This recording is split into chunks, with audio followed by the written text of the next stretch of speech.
front door, police at the back. Told my partner trying to get off of my last sack. Heard he snitching to them chickens in that corner. Why you do me like that? Why you do me like that? What's going on, everybody? This is TV and film producer Dontrece Knox. Y'all may know me from New Orleans Exposed and 50 Cent's new show, Hip Hop Homicides on WeTV. Right now, y'all tuned in to Underground Source TV, YouTube Shops right here. Y'all make sure y'all check out some of the great items that we have on YouTube Shops. Y'all love my stories. Y'all check out some of them shirts we have with some of those quotes on it, some of those famous quotes that I've been saying. Y'all know what it is. Just like rolling like a snowman. Man, we live right here on Underground Source TV, YouTube Shops, man. We got some great merchandise for y'all. Y'all make sure y'all check it out. We got memberships going right quick. We got good perks. We got good perks in our membership, and we got a great shop. I cannot not mention that again and again, man. We got great shops. We got great items. YouTube Shops right here live, Underground Source TV. Told my partner trying to get off of my last sack. Heard he snitching to them chickens in that corner. Why you do me like that? Why you do me like that? I'm running through the back room like I'm Eazy-E. Through the window on the roof, got the whole key. The damn fence done hit the door with a battle round. But I don't give a fuck, I can't lose a single ground. Running through the alley, yelling, breezing, bring your ass. Second floor, I see no.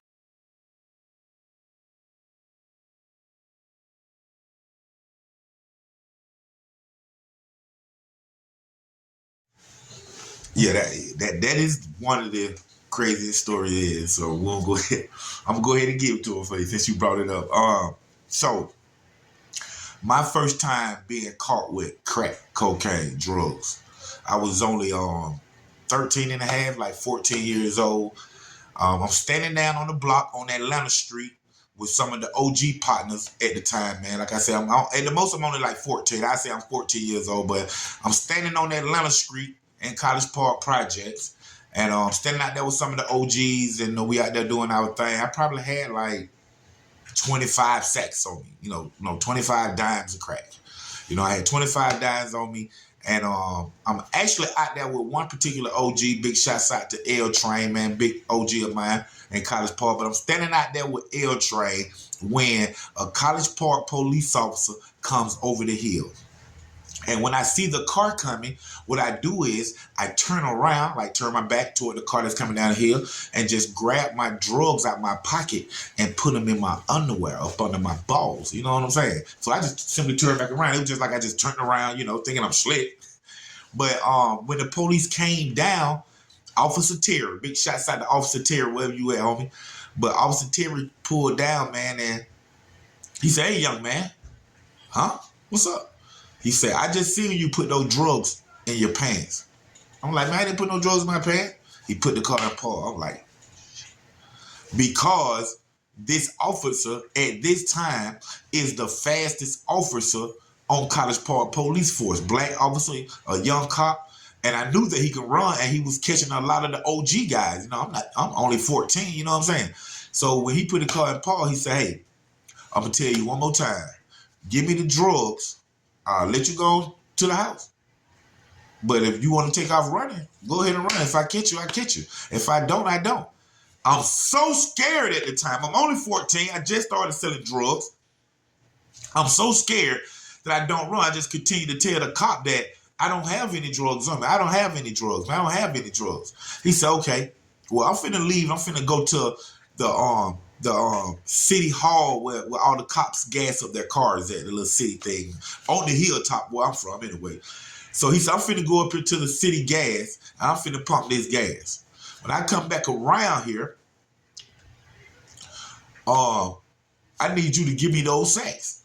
So I'm like, "What?" He said, "Matter of fact, actually, I'm gonna send Cruising Net down here, and you give Cruz the sacks, and we just gonna let you go." Cruising Net is the white cop who everybody feared at this time. So when he said he sending Cruising Net back, my stomach just dropped. Then he just pull off. L Train, the OG who's standing next to me, who witnessed this whole ordeal, he say, "Treat run, man. Boy, you better go. Go, just leave. He gone. Man, but you standing right here for scared. Go." And I'm just shocked, man. Like, no, man, no, man, no, man. Like that. And I just stayed there. Do y'all hear what I'm saying? I'm 14 years old kid. I'm scared. I'm shook. And the police done left. I could have just left and went on to the house and put drugs up, put them in the woods on the way home. Anything. But I was so scared, first time in the game, that I just stood right there with OG. OG like, man, you crazy, man. I would have been left, man. Within 5 minutes, here come the big dog coming down the street, cruising that. Oh, man, I remember he bent that corner, and those blue eyes, he got those blue eyes. He looked at me, and it seemed like he knew it was me. Because we never had no meetings or nothing. I'm not no big drug dealer with a name or anything, but he knew it was me. I guess I was looking guilty. Man, he pulled up right there. He opened his car door. His foot is out the door. He said, hey, come here. So I walk over there to him. At this time, I had done went back into my balls out of my 25 sacks, and I grabbed 14. I didn't know how many it was. I grabbed 14 sacks. By the time he came back, I had him in my hand. So when he pulled up, he like, hey, come here. Walk up to him, walking sad too. Walk up to him. He said, you got something for me? I said, yes, sir. He said, where is that? I just held out my hand like this. All 14 crack rocks right there. He said, okay, well, I need you to open each one of those bags and dump them out right here by my foot. So I'm like, huh? He said, you heard what I said? Like, okay. I get each one of the bags individually. Break them open. Break them open. All 14. All 14. He said, that's all of them? I said, yes, sir. He said, oh, you sure? Do I need to get out of the car and search you? I said, you can search me, sir. I don't got anything else. He said, all right, now step on him. I said, huh? He said, I said, step on him and smash him right now. Man, I looked down at him. I started stepping on him. Pow. He slapped me in the back of the head. He said, take your ass home. Man, I ran all the way to the house, man.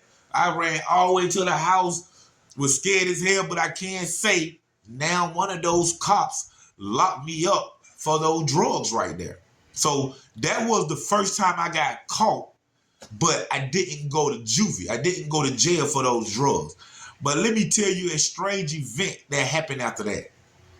3 months after that happened to me, that same cop is riding down my street on the hilltop. I'm coming out the door. Little kid, like I say, I'm 14, walking out the door, going to the store. And as I'm going to the store, I see that cop coming down my street. I see two OGs standing on toward the corner right there with a cop coming down.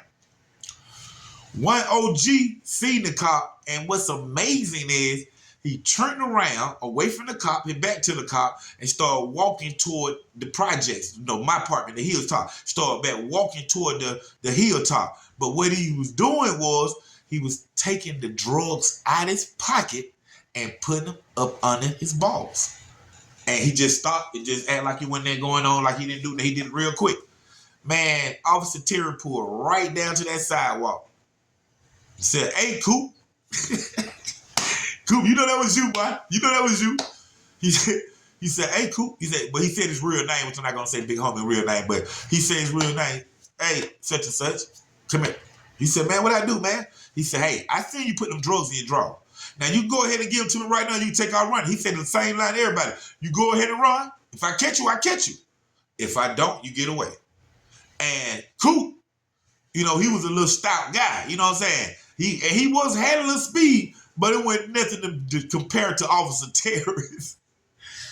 So Coop said, man, you gonna lock me up, man?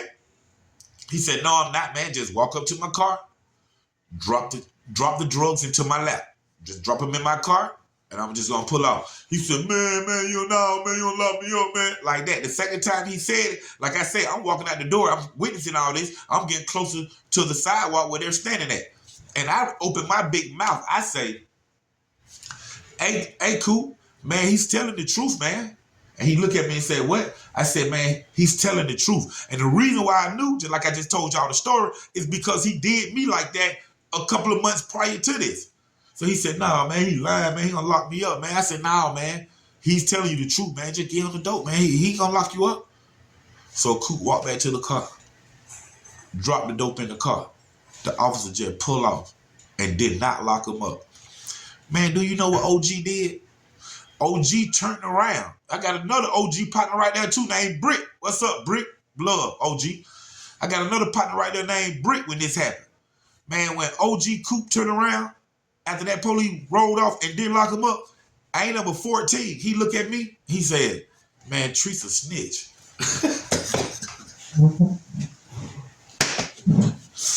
The first person ever called me a snitch was the OG Coop.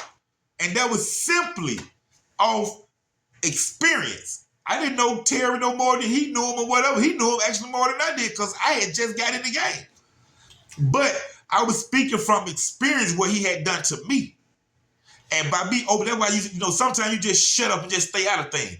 Because by me saying that, and then the police did do exactly what I said, he ended up calling me a snitch, man, in front of other people's too.